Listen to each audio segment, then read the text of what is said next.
I'm looking for Albert Einstein. And a clean pair of shorts. Thanks. What do you know about Albert Einstein? Born in 1879, he shocked the science world with his theory of relativity, the notion that there was no absolute motion in the universe, only relative motion. It was a major advancement for led to the nuclear area. It made it possible to understand the microwave of elementary particles and their interactions. And one hell of a loud physicist. Oh yeah, well he's not here.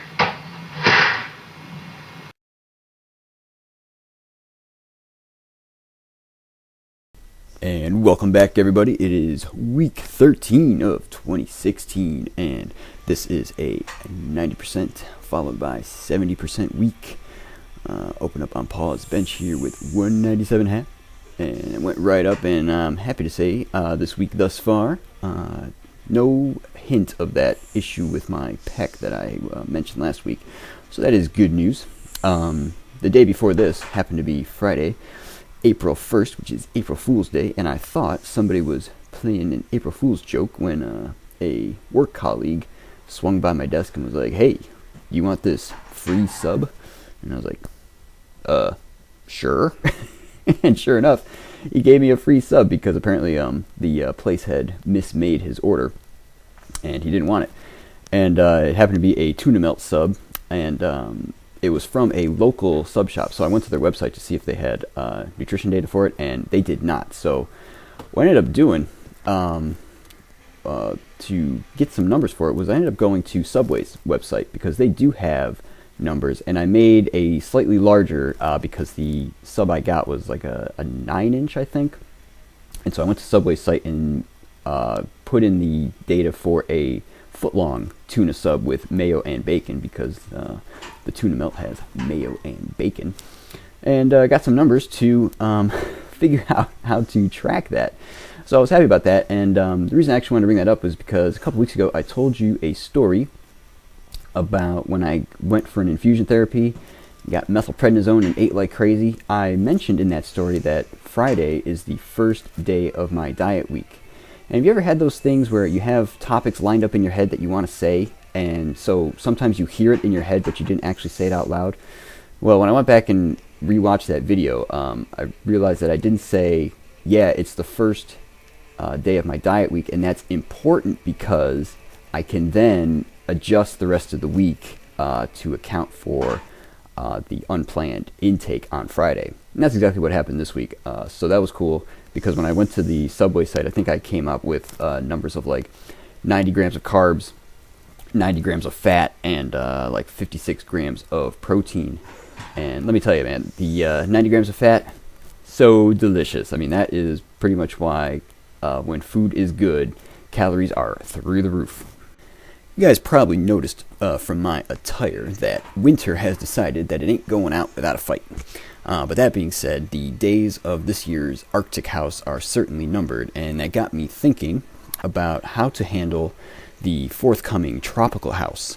I was wondering about hydration, and I think last year I did not do enough to ensure that I was well hydrated, especially after sleeping all night in a warm house and sweating all night. So I did some research, and I was curious to see if, or I should say, I was curious to see what the best way to rehydrate is. And what I discovered was basically what they do for little kids who are caught in cholera pandemics, because basically they got the runs like so bad that they end up dying of dehydration. So what they ended up coming up with was a solution of water and sugar and salt that's in the right proportions so that they can rehydrate them without having to necessarily put them in the hospital. So the thing that's important here is that you might be thinking, why don't you just drink Gatorade? Because actually Gatorade is not anywhere close to the right proportions of the sugar and salt. It has way too much sugar, which kind of makes sense because I think the original Gatorade that they were originally giving the Florida football team was actually closer to the real proportion that's needed, because people who have actually had it say it tasted awful, and I don't expect this concoction to taste very good given the numbers that I've. And here we are at Wednesday, which actually turned out to be the coldest day of the week. And oh, by the way, it was hump day! But anyway, I checked the weather and noticed that it was 25 out when I woke up. And check that out. There's snow in the forecast for Saturday. How awesome is that? So anyway, the proper ratio of sugar and salt is actually for 1 liter of water. You need like 14 grams of sugar and 2.6 grams of salt. And if you compare that to like Gatorade, I think Gatorade has something on the order of 25 grams of sugar per 8 ounces. And I think the salt is around 1 gram per 8 ounces. But with all that being said, in terms of working out, I would say that stuff like Gatorade is definitely better than nothing. So just because I'm trying to check out this crazy, optimal, likely horrible tasting drink doesn't mean that it's the only way, you know what I mean? So the game plan is going to be weather dependent, obviously, but what's going to happen is once I think the cold is done for good, I'll probably start weighing in immediately in the mornings, because right now I'm still weighing in post-workout, because, you know, during the Arctic months, it's way too cold when I initially get out of bed to strip down and jump on the scale. That's just not going to happen, right? So I like to work out to get warm enough to actually strip down enough to get a good body weight weigh-in, you know. So what I'll do is I'll get up, you know, use the restroom, whatever, and jump on the scale, and then like immediately down like a liter of that concoction. And I'll probably just take a week, since it's such a big change from what I've been doing, to recalibrate my body weight. And I think with that, that's going to be the end of the commentary. It's an excellent week of lifting, so another good one in the books. And as always, we're going to sign off with mother, Dodeca, mother. I'll catch you guys next week. Take care.